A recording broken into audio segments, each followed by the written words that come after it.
E se eu te dissesse que uma jovem exploradora acabou cercada por dezenas de jacarés famintos em plena Amazônia, sem qualquer esperança de sobreviver? E que um índio, rejeitado por sua própria tribo, arriscou a própria vida de um jeito que ninguém acreditaria para salvá-la? O que aconteceu depois transformou não apenas a vida dela, mas toda uma comunidade indígena que guardava segredos ancestrais que poucos brancos conheciam. Escreve aí nos comentários de qual cidade você está assistindo. E se você acredita que em toda a história existe um lado bonito, se inscreve no canal e ativa o sininho, porque o que você vai ver agora vai te emocionar de um jeito que você não imagina. O sol amazônico castigava a pele clara de Laura, enquanto ela sentia o coração bater na garganta. Cada batida parecia um tambor tribal ecoando em seus ouvidos. Ali, isolada num pequeno banco de areia no meio do rio, Laura contava os segundos de vida que lhe restavam. As águas turvas ao seu redor fervilhavam com o movimento sinuoso de pelo menos 7 jacarés-açu. Os maiores predadores da Amazônia a cercavam completamente, seus corpos escamosos reluzindo sob o sol impiedoso. 20 minutos antes, Laura estava fotografando a paisagem exuberante da maior floresta tropical do mundo a bordo de um pequeno barco de madeira. A embarcação havia batido violentamente contra um tronco submerso, arremessando-a para fora. O guia e os outros 2 turistas gritaram por ela, mas a correnteza a levou para longe em segundos. Quando finalmente conseguiu agarrar-se àquele banco de areia, Laura achou que tinha sido salva, até perceber que estava presa num festim de predadores. Os olhos amarelados dos répteis a observavam com a paciência de quem tem todo o tempo do mundo. Um deles, maior que os outros, com quase 5 metros de comprimento, abriu suas poderosas mandíbulas, revelando dezenas de dentes afiados como punhais. Laura fechou os olhos, tentando lembrar das preces que sua avó lhe ensinara quando criança. Foi quando o silêncio da floresta foi cortado por um grito gutural que parecia vir do alto. Laura ergueu o olhar e viu, para seu espanto, um homem de pele bronzeada saltando de um galho elevado diretamente para dentro do rio. Seu corpo esguio e musculoso cortou a água a poucos metros do maior dos jacarés. Laura quis gritar para alertá-lo, mas não havia tempo. O índio emergia já em movimento, seus braços fortes batendo na água, criando um estrondo que fez os jacarés virarem suas atenções para ele. Com movimentos ágeis e precisos, o guerreiro indígena provocava os predadores, desviando-se por centímetros das mortais mandíbulas. Ele não carregava lanças, facões ou qualquer arma.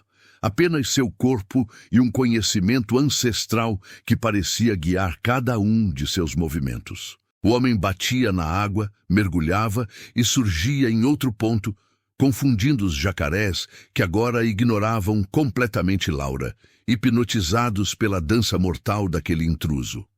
"Agora! Nadar!" gritou o índio em um português quebrado, enquanto atraía os jacarés para o lado oposto do banco de areia. Laura hesitou por um instante, paralisada pelo medo e pela incredulidade diante do que via. Como poderia um homem sozinho enfrentar aquelas criaturas pré-históricas com as mãos nuas? "Nadar! Agora!" insistiu ele, enquanto um dos jacarés fechava suas mandíbulas a centímetros de sua perna. O desespero finalmente deu lugar à ação. Laura se lançou na água, nadando com toda a força em direção à margem. Suas pernas e braços queimavam com o esforço, enquanto ouvia os sons da batalha aquática atrás de si. Quando estava a poucos metros da margem, sentiu algo roçar sua perna e gritou, certa de que seria devorada. Mas era o índio, que agora nadava ao seu lado, guiando-a para um ponto seguro da margem. Ambos emergiram ofegantes na lama da beirada, Laura tremendo incontrolavelmente enquanto tentava processar o que acabara de acontecer. O índio, ao contrário, parecia quase tranquilo, sua respiração se normalizando rapidamente enquanto observava o rio com olhos atentos. Obrigada. Foi tudo o que Laura conseguiu dizer, a voz embargada. O homem a olhou com olhos negros e profundos, mas não respondeu. Virou-se e fez um gesto para que o seguisse. Laura percebeu um detalhe perturbador. Nas costas do guerreiro, uma série de cicatrizes formavam um padrão que não parecia acidental. Pareciam marcas rituais, mas diferentes de qualquer coisa que ela tinha visto nos livros sobre culturas indígenas da Amazônia. Enquanto caminhavam pela trilha estreita que serpenteava entre árvores gigantescas, Laura tentou iniciar uma conversa. "Qual é o seu nome?" O homem continuou em silêncio por alguns instantes, como se considerasse se deveria responder. "Kaori", disse finalmente, sem olhar para trás. "Laura, eu sou Laura", ela respondeu, lutando para acompanhar os passos firmes dele. "Como você fez aquilo com os jacarés?" "Nunca vi nada parecido." Kaori parou abruptamente e virou-se para ela. Seu rosto, antes impassível, mostrava uma sombra de tristeza. Velho conhecimento. Conhecimento proibido. Antes que Laura pudesse perguntar o que ele queria dizer, Kaori retomou a caminhada em ritmo ainda mais acelerado. Depois de quase 1 hora atravessando a densa vegetação, o barulho de vozes humanas chegou aos ouvidos de Laura. Estavam se aproximando de uma aldeia. As primeiras palhoças surgiram entre as árvores, formando um círculo ao redor de uma clareira central. Crianças brincavam, mulheres teciam redes e homens preparavam armas de caça. Era uma cena de vida tribal ordinária. Mas algo estranho aconteceu quando Kaori e Laura entraram no perímetro da aldeia. O silêncio caiu como um manto pesado. Olhares frios e temerosos se voltaram para eles. As mães puxaram seus filhos para perto, e os homens se ergueram, segurando suas lanças com mais firmeza. Um velho de cabelos brancos, adornado com penas coloridas e colares de dentes, avançou até eles com expressão severa. "Você trouxe uma branca para nossa aldeia, Kaori", disse o velho em sua língua nativa, que Laura não compreendia. "Depois de tudo, ainda nos desrespeita." "Ela estava morrendo, pajé Tauã", respondeu Kaori, baixando a cabeça em sinal de respeito. Os jacarés açu a cercavam. O velho pajé arregalou os olhos. "Você usou a técnica sagrada na frente de uma branca?" A voz do pajé tremeu de raiva.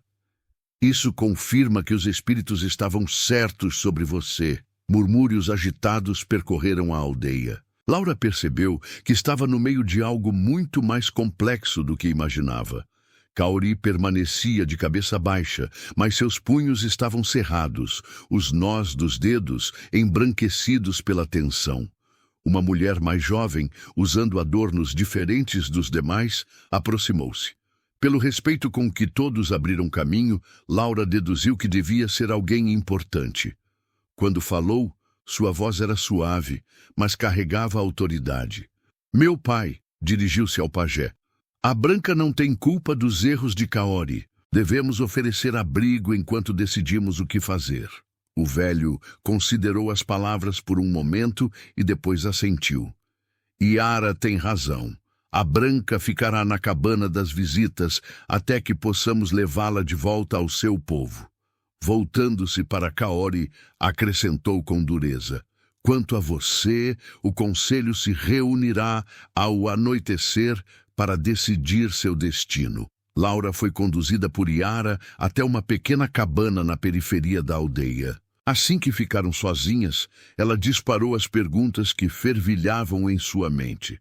O que está acontecendo? Por que tratam Kaori dessa forma? O que ele fez para merecer isso?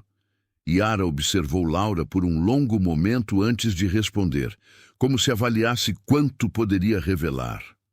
Kaori é meu irmão, disse finalmente. Ele era o próximo em linha para ser pajé depois de nosso pai, o mais talentoso curador e guerreiro de nossa geração. Ela fez uma pausa, seus olhos se perdendo em memórias. Mas ele quebrou nossas leis mais sagradas. Que leis? Ele se apaixonou por uma mulher de outra tribo, uma que nosso povo considera inimiga ancestral. Quando foi descoberto, Teve que escolher entre nunca mais vê-la ou deixar nossa aldeia para sempre. E ele escolheu ficar, concluiu Laura. Sim, Yara assentiu. Mas a decisão não foi por fidelidade à tribo. A mulher morreu em um ataque de onça antes que pudessem fugir juntos. Kaori ficou, mas seu espírito morreu com ela. Desde então, ele vive como um fantasma entre nós, tolerado apenas porque conhece segredos da floresta que nem mesmo meu pai domina completamente. Laura sentiu um aperto no peito ao imaginar o sofrimento de Kaori. Um homem que salvara sua vida às custas de se aprofundar ainda mais no ostracismo de seu próprio povo. E o que ele fez hoje? Aquela técnica com os jacarés? Yara baixou a voz, como se temesse ser ouvida. É conhecimento proibido, passado apenas de pajé para seu sucessor. Kaori aprendeu antes de sua desgraça. Mas usar esse conhecimento sem a bênção dos espíritos e na presença de estranhos é uma violação gravíssima. Alguns acreditam que isso pode enfurecer os guardiões da floresta. Quando o sol começou a se pôr, pintando o céu de tons alaranjados, tambores começaram a soar na aldeia. Laura observou pela abertura da cabana enquanto os membros da tribo se reuniam em torno de uma grande fogueira. Kaori estava de pé diante do conselho de anciãos, seu corpo rígido como uma estátua. Yara entrou na cabana apressadamente. Eles vão expulsá-lo, disse, a voz trêmula de emoção. Desta vez, para sempre. Não podem fazer isso. Ele salvou minha vida. É justamente por isso. Ele violou nossos tabus mais sagrados por uma estranha. Laura sentiu a injustiça daquela situação como um peso esmagador. Sem pensar duas vezes, saiu da cabana e caminhou determinada em direção à reunião do conselho. Ela tentou detê-la, mas Laura estava resoluta. O pajé Tauan estava no meio de um discurso quando Laura irrompeu no círculo sagrado. Um murmúrio de choque percorreu a assembleia. Kaori a olhou com olhos arregalados, fazendo um gesto para que ela recuasse. Não posso permitir que punam este homem por ter me salvado, declarou Laura, sua voz mais firme do que esperava. O pajé Tauan a encarou com a severidade de quem não está acostumado a ser interrompido. Você não conhece nossas leis, mulher branca. Não tem direito de interferir. Conheço o suficiente para saber que a gratidão e o valor da vida deveriam estar acima de regras rígidas. Laura deu um passo à frente. Kaori arriscou sua própria vida usando um conhecimento que vocês consideram sagrado. Ele não o fez por desrespeito, mas por compaixão. Uma anciã no conselho falou algo na língua nativa e outros murmuraram em concordância. O pajé pareceu contrariado. Ela diz que talvez os espíritos tenham enviado você como um teste, traduziu Yara, que agora estava ao lado de Laura, para ver se reconhecemos a sabedoria mesmo quando vem em forma estranha. O silêncio caiu pesado sobre a assembleia. Laura percebeu que havia aberto uma brecha no que parecia ser um destino selado para Kaori. Respirando fundo, ela jogou seus últimos dados. Na minha cultura, temos uma crença de que quando alguém salva uma vida, torna-se responsável por ela. Kaori agora está ligado ao meu destino, como eu estou ao dele. Ela olhou diretamente nos olhos do pajé. Se o expulsarem, estarão expulsando parte de mim também. Um murmúrio percorreu a assembleia. O pajé Tauan fechou os olhos, como se consultasse forças invisíveis. Quando os reabriu, havia algo diferente em seu olhar. Os espíritos falam de maneiras misteriosas. Talvez... Ele hesitou, olhando para Kaori com nova consideração. Talvez tenhamos sido rígidos demais, com um filho que apenas seguiu o chamado mais elevado de nossos ensinamentos. Preservar a vida. Foi como se uma onda de alívio percorresse a aldeia. Alguns anciãos assentiram em aprovação. Outros pareciam menos convencidos, mas ninguém se opôs abertamente. Kaori permanecerá entre nós, declarou finalmente o pajé. Mas deverá ensinar formalmente seu conhecimento aos jovens guerreiros para que a sabedoria não se perca nem seja mal utilizada novamente. A tensão no rosto de Kaori se desfez gradualmente, dando lugar a uma expressão de espanto e, finalmente, um leve sorriso, o primeiro que Laura via desde que o conhecera. As semanas seguintes foram de transformação na aldeia. Laura, que havia perdido todo o seu equipamento no acidente e cujo grupo provavelmente a considerava morta, decidiu permanecer com a tribo até que uma oportunidade segura de retorno surgisse. Nesse período, testemunhou a gradual reintegração de Kaori à sua comunidade. O guerreiro que vivia como uma sombra começou a ensinar as técnicas ancestrais aos jovens, incluindo a misteriosa arte de distrair e confundir os jacarés. Sob sua orientação, os aprendizes aprendiam não apenas a sobreviver, mas a respeitar profundamente os predadores da floresta. Uma tarde, enquanto Laura observava uma das sessões de treinamento, Kaori se aproximou dela pela primeira vez desde o julgamento. "Por que fez aquilo por mim?" perguntou, seus olhos negros estudando o rosto dela. Laura refletiu por um momento. "Quando você saltou na água para me salvar, sem me conhecer, sem saber se eu merecia tal risco, você me ensinou algo sobre coragem e humanidade que eu nunca esquecerei." Kaori assentiu lentamente. "Na minha língua, temos uma palavra para o que aconteceu. Chamamos de Airuanã, quando dois destinos se entrelaçam pela intervenção dos espíritos da floresta." Um mês depois, quando finalmente surgiu a oportunidade de Laura retornar à civilização através de uma expedição de pesquisadores que passou próximo à aldeia, a despedida foi mais difícil do que ela imaginara. A tribo que inicialmente a vira como uma intrusa, agora a tratava quase como uma filha adotiva. Na manhã de sua partida, Kaori a conduziu até um pequeno riacho afastado da aldeia. Ali, ele tirou de um pequeno saco de couro um colar com um dente de jacaré polido, adornado com pequenas sementes vermelhas. "Para você nunca esquecer", disse ele, colocando o colar ao redor do pescoço de Laura. "E para que os jacarés sempre saibam que você é protegida." Laura tocou o amuleto, sentindo sua energia primitiva. "Vou voltar", prometeu ela. "Há muito mais que preciso aprender com vocês."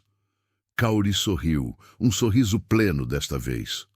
"Airuanã", disse simplesmente. "Nossos caminhos estão entrelaçados agora.